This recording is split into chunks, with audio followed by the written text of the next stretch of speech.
Grabando.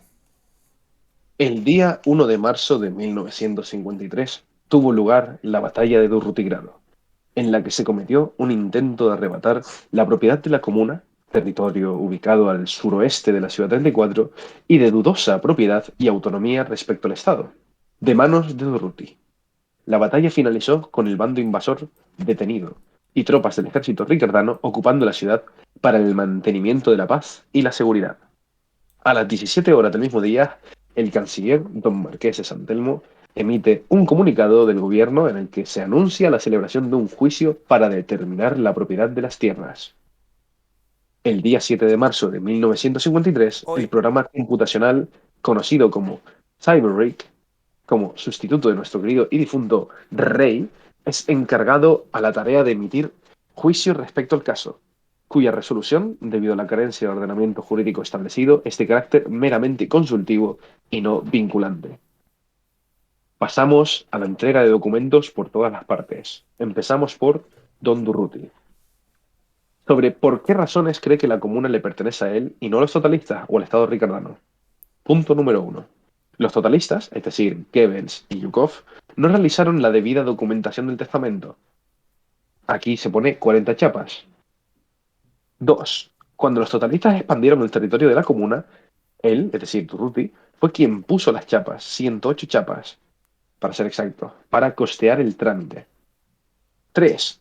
Se alega que el territorio siempre fue fiel a Ricardana, inclusive durante la guerra contra Lucas, guerra de Ecuestria Norte. Se alega que los demás miembros de la comuna no hicieron nada contra Lucas. 4. Se alega que el territorio tiene representación parlamentaria por el partido de la CNT-FAR. Y 5. Alega el siguiente discurso pronunciado el 18 de enero de 1953. En el mismo, Durruti proclama la anexión por parte de el territorio revolucionario TR, anarquista. gracias, por parte del territorio revolucionario anarquista de la comuna totalista y el fin de la existencia de esta. Este anuncio se encuentra disponible en su periódico. Pasamos así al segundo participante en este juicio, don Marqués de San Telmo, actual canciller, en representación del Estado ricardano, sobre su reclamación de que el territorio donde se ubica la comuna totalista, o el territorio revolucionario anarquista, ha de ser devuelto al Estado ricardano. Punto número uno. Hace un repaso sobre la historia del territorio. La comuna totalista fue fundada por Goebbels y Yukov. Durante la guerra de Ecuestria Norte, Durruti se adueñó del territorio debido a la traición de los anteriores sujetos a Ricardana. Durruti abandonó Ricardana de manera indefinida y se restituyó a Goebbels como propietario. Goebbels se suicidó, parte de la campaña del Ejército de los Muertos, hay que añadirlo. Y luego redactó un testamento en el que dejaba a Yukov la propiedad de la tierra. Dicho testamento fue escrito posterior a su suicidio, por lo que no es válido. Originalmente se iba a hacer un juicio a Yukov y Durruti para resolver la cuestión de la propiedad, pero Yukov fue asesinado por Snake Will Hat, de modo que solo quedaba Durruti como pretendiente a la posesión de las tierras. Sin embargo, se considera que no tiene base legal ni prueba alguna de que es el propietario legítimo. Punto número 2. En base a esta historia se argumenta que el Estado es el legítimo propietario, pues su anterior dueño legítimo, Goebbels, murió sin dejar testamento válido. 3.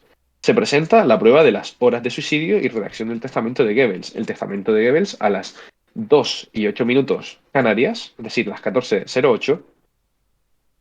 En la imagen no se aprecia la dicha confirmación de la muerte del Jajas. Se requiere investigación de las horas para determinar la hora exacta de la confirmación de la muerte. Aunque aquí hay varias cosas, así que imagino que ya estarán resueltos. Seguimos con Don Durruti, porque procede a ofrecer un compromiso. La comuna se quedaría simplemente en la ciudad de Durruti-Grado, pagaría un impuesto de 12 chapas, no determina la periodicidad de este impuesto, y el resto interno sería para el Estado. Una vez presentados los documentos y argumentaciones, llamó a un perito a que Llamó. corrobore, perdón, me he inventado una tilde, llamó a un perito a que corrobore la fecha de muerte de Goebbels y la presentación de su testamento. Aquí se aprecia una imagen y el Haas requirió de una acción para ejecutar el suicidio de Goebbels. Por lo tanto, su fecha de muerte se produjo en vez de a las 14:08 Canarias, a las 14:29. Es decir, 15:29 horario peninsular. Ah, pues está mal ahí puesto, pero bueno, se entiende. Y aquí la imagen del testamento inválido. Efectivamente, el testamento fue posterior a su suicidio, siendo este potestado por general a las 14:08 Canarias. Deliberación. Sobre lo dicho por Durruti. Punto número uno. Aquí En está primer la parte lugar, que ha hecho el juez. Aquí el juez, Cyberrick, ha calculado, ha puesto los argumentos y ha resultado esta deliberación.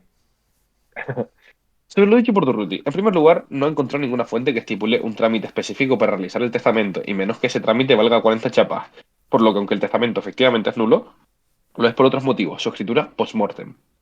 2. Incluso si ese fuese el caso de que Don Durruti pagara para expandir la comuna cuando ésta estaba bajo propiedad de los totalistas, eso no supone una transferencia de propiedad salvo que hubiese sido acordado así por sus propietarios de entonces, acuerdo que aparentemente no tuvo lugar. 3. La traición por parte de los totalistas a Ricardana pudo haber sido motivo para que el Estado reconociera un traspaso de la titularidad de las tierras, sin embargo no parece haber ningún documento que lo ratifique o certifique. Así, siendo la anexión por parte del territorio revolucionario anarquista a la comuna totalista una situación ajena al Estado, y de la que el mismo no tuvo constancia o reconocimiento explícito. Prueba de ello es la restitución de Goebbels como propietario tras el abandono de Durruti y Ricardana. 4. La representación parlamentaria no es ningún territorio, pues la elección no contó con distritos. La elección fue convocada para la representación de la totalidad del pueblo ricardano en circunscripción única. Por otro lado, incluso si los diputados de la CNT-FAR afirman representar los intereses del territorio revolucionario anarquista, esto no es suficiente prueba de que sea un ente separado del resto de la nación ricardana, ni es suficiente prueba de que certifique la titularidad de la tierra a alguien. Sobre su oferta de compromiso, esta queda fuera del ámbito de este juicio y en todo caso deberá ser aceptada por otra parte, es decir, el Estado, representado por el canciller, don Marqués de San Telmo, que ha quedado expresamente rechazada. Sobre lo dicho por Marqués en cuanto a su representación del Estado, y permítame un momento que tengo que sonarme. Trompeta. En primer lugar, considero válida la prueba otorgada, anulando la validez del testamento de Goebbels.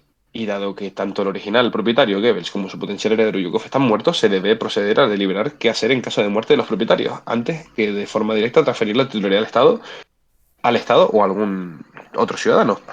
Actualmente no existe protocolo ninguno establecido que determine cómo actuar en tal caso, siendo la única costumbre a la que nos podemos aferrar la establecida por el marqués tras las sucesivas muertes del día 13 de febrero, en las que las tierras de los muertos fueron redistribuidas a voluntad del canciller.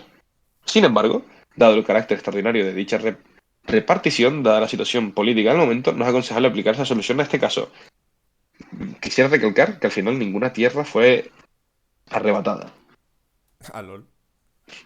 Si, si fuéramos a guiarnos por un argumento meramente moral, la tierra debería pertenecer a las familias del fallecido Goebbels, de la cual podrá hacerse cargo a partir del día 13 de abril de 1953, siguiendo las normas actuales de 2 meses para traer a otro PJ determinadas por su excelentísimo normaster, el Aseo de la Muerte.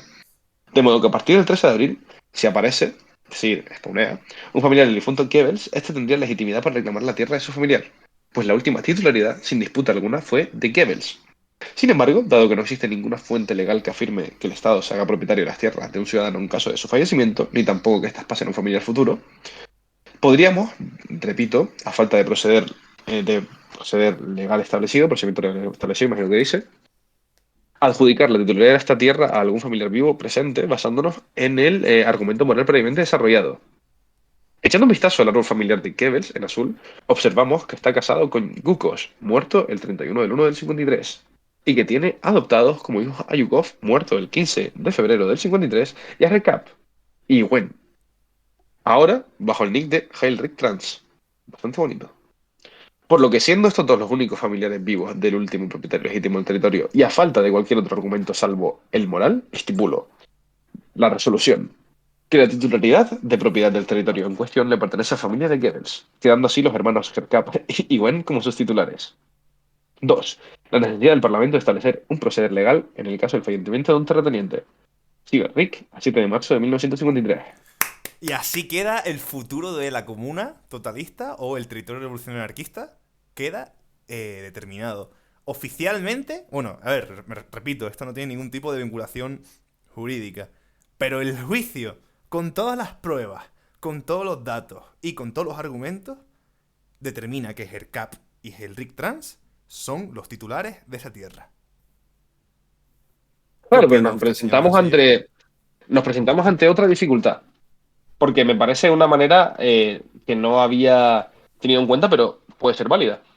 La dificultad es que una tierra genera rédito y da un rol. Y solamente una persona puede ser propietario de una tierra. Por lo tanto, aquí tenemos dos candidatos a conseguir tierras. Ah, bueno, eso ya es de forma de determinarlo ya la administración de decir, vale, ¿cuál de los dos quiere ser? Y en todo caso, se haría un segundo juicio si hay una disputa. De todas En formas, se todo, pueden poner de acuerdo en que sea uno, ¿sabes? Como hacían anteriormente. también quisiese añadir una valoración, y es que, eh, no sé quién se ha metido, Snake. quisiera hacer una valoración, y es que en una parte de este juicio, en plan, se afirma acerca de la traición que cometieron los totalistas en cuanto a la guerra civil que organizó Lucas, Sí. y que eso sirvió a modo de revocarles titularidad de las tierras que Que poseían, pudo haber sido, y pero que no hay por ningún tipo de incluso, documento. por incluso revocar, se revocó el derecho de pito a un cierto sujeto. Goebbels quedó tranificado. Pero lo dicho, pudo haber sido. Ahí está puesto. Pudo haber sido, es el condicional. Pero no hay ningún documento legal, ningún documento escrito que afirme que se revocó la titularidad y se la dio a Durruti. El único, por decirlo así, cosa escrita que hay es el discurso que se pronunció el 18 de enero. Porque ese discurso no tiene ningún tipo de carácter válido aquí. Es ese discurso el que afirma de que ahora es mía la tierra, porque habéis traicionado a Ricardana. Es lo único. Y lo pone el propio Durruti. Es decir, no hay ningún tipo de escrito de parte del Estado, de parte mía, o bueno, del Führer, del rey, o del canciller, que afirme ese traspaso de titularidad. Por lo que es simplemente un mero discurso que él se montó. Y también fue él el mismo que teniendo esa propiedad que él se montó, ¿no? Ese discurso, le dio luego la tierra. Es decir, no, tampoco hubo un procedimiento de Estado de darle la tierra a Goebbels, sino que fue el propio Durruti que dijo, bueno, te la devuelvo. Pues ya ahí lo ves. Pues el rollo. Técnicamente todo este tiempo, en plan, desde la muerte de Goebbels y luego la muerte de Yukov, a partir de ese momento, el llamado territorio revolucionario anarquista o la comuna, en plan, tenía que haber sido de Hercap y de el otro, de Wen. También cabe resaltar que no hubo testamento que legase Claro, las tierras a claro. nadie. Pero a falta de eso, porque lo escribió tras su muerte, es indiferente porque Yukov también está muerto. ¿Sabes? Incluso aunque fuese Sí, válido ese testamento, Yukov también murió. Y no pudo escribir sí, sí, sí. testamento. Así que Hombre, pero en eso, cualquier caso, si el testamento fuese válido, pues ya iríamos a ver si Yukov dejó testamento, si tiene herederos. ahí Yukov no tiene ningún hijo. Literalmente, Por no decir, la familia de Yukov, porque es hijo adoptivo de Goebbels, claro, la es familia, Hercap y Wen. de hecho, Cap y Gwen son hijos de Gukos, Sí, no de Goebbels. claro, pero Gukos está casado con Goebbels y también está muerto. Y Así que Gukos la también murió. sucesión va para allá, va hacia abajo. ¿Y cuándo murió Gukos? Gukos murió cuando alguien lo hizo desaparecer. Eso quiere decir que cuando desapareció Gukos, El 31 del 1 del 53. Es decir, el el 31 de tren- enero, desde el 31 de enero. no hay validez de matrimonio. Porque ya Bueno, desde el 31 de enero, el señor Cap y Gwen dejaron de ser hijos de Goebbels. no, vamos a ver, pero Álvaro, vamos a ver. Tampoco hay ley sobre esto, ¿no? Esto es un poco inventada, pues tampoco hay leyes de matrimonios, pero si tú te casas con una persona y eres viudo, sigues estando casado, pero esa persona ha muerto. Entonces sigues No, teniendo esa compartición de patrimonio. ¿Sabes lo que te quiero decir? mm. Esto será un tema que se debatirá, pero esto ha sido un nuevo punto a valorar y tener en cuenta. El Por esto Estado tomará una necesitamos un estrategia, parlamento que legisle, porque es que si no hay legislación, yo luego no puedo hacer juicios. el Estado tendrá una conversación con Cap y con Heinrich Franz y veremos qué hacer. Tomaremos en cuenta todo lo establecido en este juicio. Ok, pues muy bien, muy bien. Pues paro la grabación. Nada, gente, este ha sido el juicio.